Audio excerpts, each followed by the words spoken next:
Good morning बच्चों। आज मैं आपको गृह विज्ञान में आहार में दूध का पौष्टिक महत्व नामक पाठ पढ़ाऊंगी। इससे पहले की क्लास में हमने आपसे कहा था कि आप सोच के रखिएगा कि दूध किस तरह से हमारे भोजन में उपयोगी है और किन किन रूपों में हम दूध ले सकते हैं। तो बच्चों, सबसे पहले हम ये जान लें कि दूध का भोजन में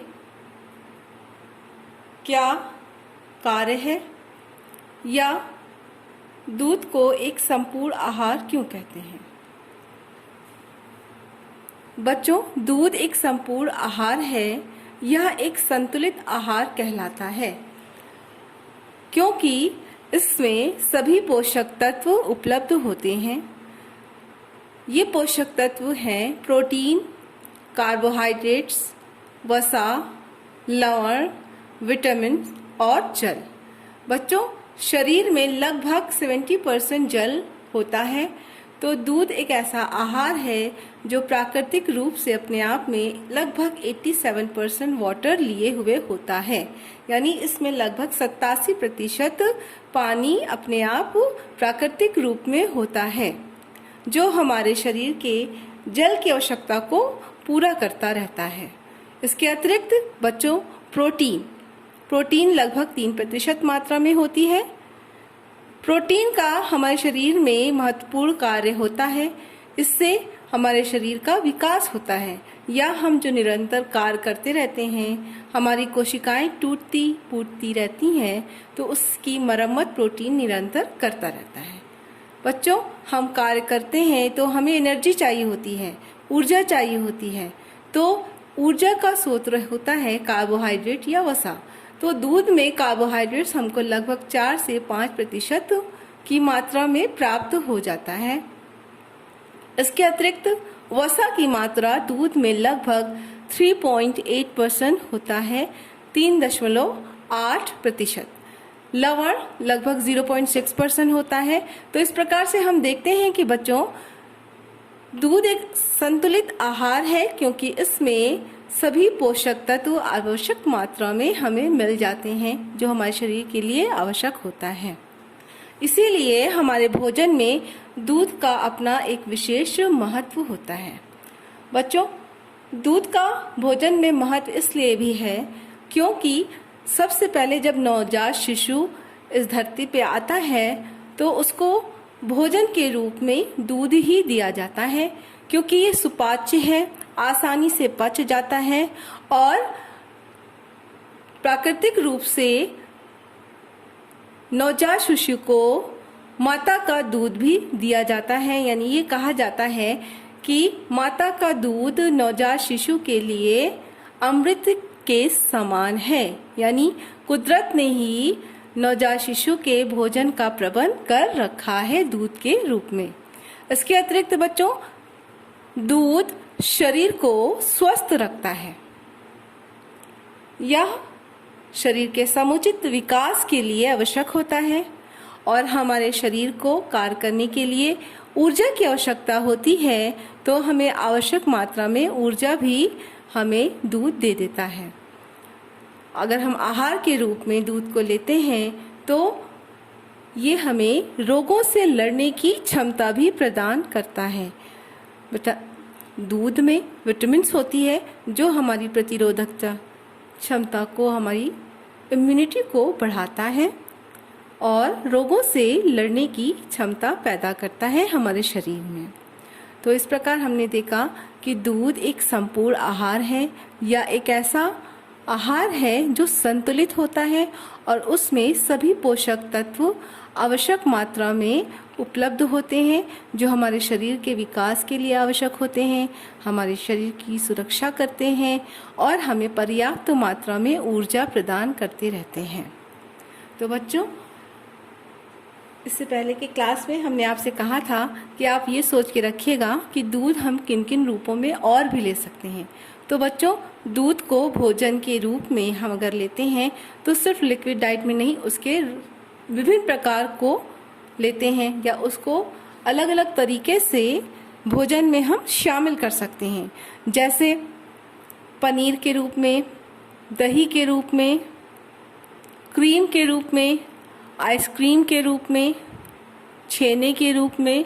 इस तरह से हम अपने भोजन का टेस्ट बदल सकते हैं और दूध को भोजन में शामिल कर सकते हैं।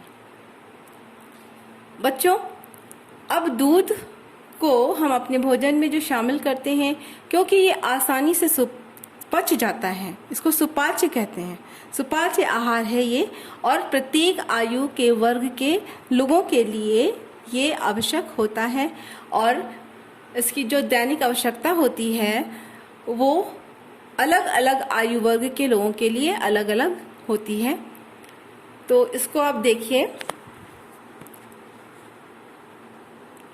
दैनिक आवश्यकता, अगर 1 से 5 वर्ष का बालक है तो उसको लगभग 600 ग्राम दूध की आवश्यकता होती है, और ये शरीर की ऊर्जा का लगभग 2/3 भाग पूरा करता है। यानी शरीर को जितनी ऊर्जा की आवश्यकता होती है तो 2/3 भाग उस ऊर्जा का हमें दूध से प्राप्त हो जाता है। इसके अतिरिक्त अगर 5 से 10 वर्ष का बालक है तो आहार में दूध लगभग आधा लीटर यानी 500 ग्राम लेना चाहिए। यह शरीर के लगभग 1/3 भाग ऊर्जा की पूर्ति कर लेता है। इसी प्रकार बच्चों, अगर 10 वर्ष से ज्यादा के बालक है या 10 से 20 वर्ष का कोई बालक बालिकाएं हैं या कोई व्यक्ति इस आयु से अधिक का है तो उसको लगभग 300 ग्राम दूध अपने भोजन में जरूर शामिल करना चाहिए, क्योंकि उसके समुचित विकास के लिए उसको पर्याप्त ऊर्जा के लिए रोगों से लड़ने की क्षमता मिलती रहती है। बच्चों, इस प्रकार हम देखते हैं कि जो हमारी दैनिक आवश्यकता है दूध को लेकर वो निम्न प्रकार से है।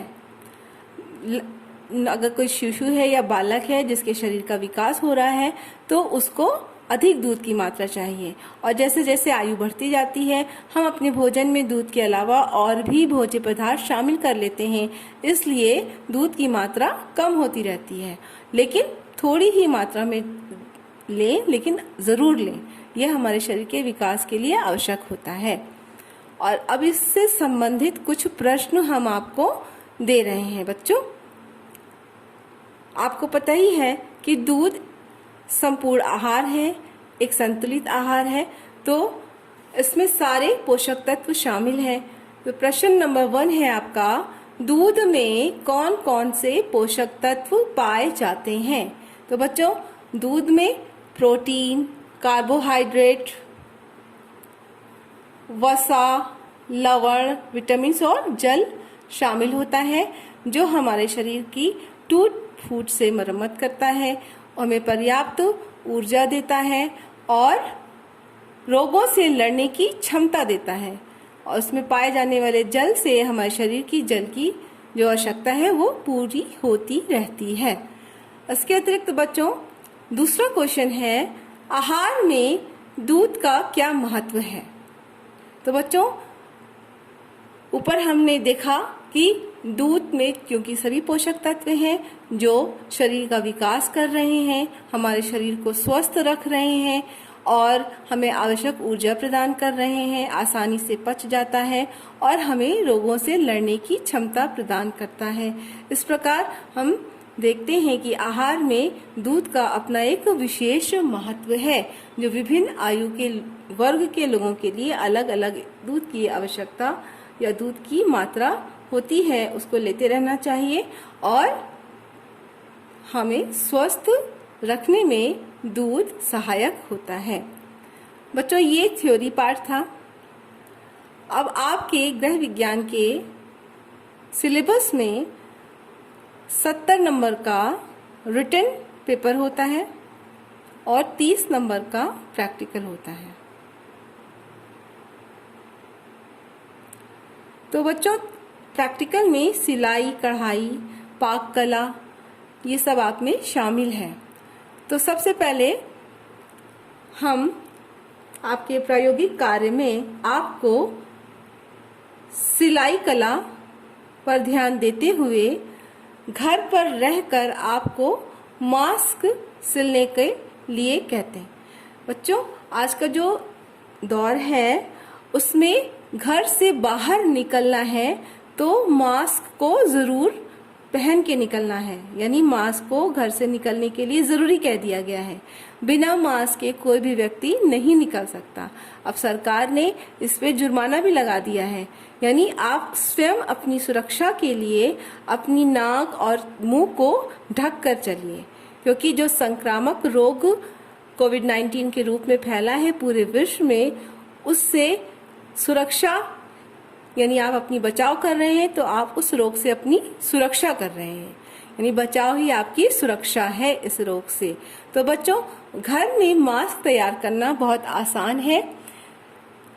घर में छोटे छोटे टुकड़े फालतू पड़े रहते हैं, जैसे जो घर में हम लोग कपड़े सिलते हैं तो वो उसमें जो कटिंग करते हैं उसके छोटे छोटे कपड़े हमारे पास रहते हैं। तो एक छोटा सा चौकोर कपड़ा लीजिएगा, उसको चारों तरफ से बराबर काट लीजिएगा और एक पतली सी पाइपिंग बनाइएगा। इस पाइपिंग को 4 टुकड़ों में काटिएगा और चारों तरफ लगा दीजिएगा कपड़े के, और पतला सा और पाइपिंग दोनों तरफ कोनों में लगा दीजिएगा जो आपके दोनों कान में फिट हो जाए। ठीक है बच्चों, बहुत आसान है घर में ये मास्क तैयार करना। तो आपका ये प्रायोगिक कार्य है और ये ज़रूर करिएगा। इसमें आपका जब विद्यालय खुलेगा तो हम देखेंगे और उसमें आपके प्रैक्टिकल में ये आपका नंबर जुड़ेगा। ठीक है, तो आप इसको ज़रूर करके रखिएगा। आप अपने लिए, अपने परिवार के लिए इस मास्क का प्रयोग भी करिएगा। ठीक है बच्चों, आज के इस क्लास में हम आपको इतना ही पढ़ा रहे हैं। आगे के क्लास में जो आपका आगे का चैप्टर है उस पर डिस्कस करेंगे।